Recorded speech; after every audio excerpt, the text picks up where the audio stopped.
Higit 6,000 Pinoy ang naglinis ng dalampasigan bilang pakikiisa sa taunang Clean Up the World. Yan ang balitang Middle East ni Glenn Vergara.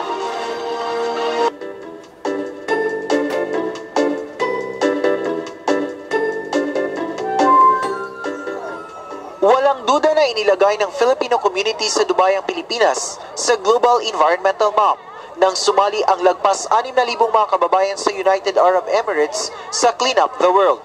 Kaisa ang mga kababayan sa 40 million volunteers mula sa 130 countries, kaya itinuturing itong largest voluntary community-based environmental campaign sa buong mundo.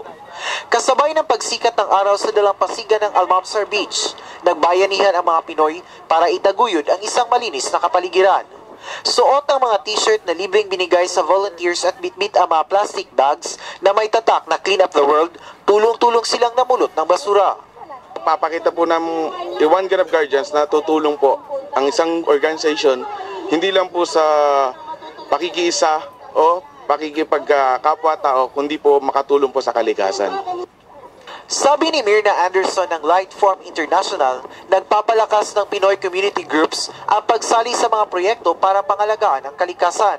Ang Lightform International ay photography club na naglilitrato ng mga gawain ng volunteers at pagtataguyod ng kalikasan. To create an environmental awareness para sa residents ng UAE, because we believe that through the power of lens we can create an impact, because image create strong impact. Katuwang ng Clean Up the World campaign ang United Nations Environment Program at ang Waste Management Department ng Dubai Municipality. Taon-taon itong ginagawa ng mga kababayan.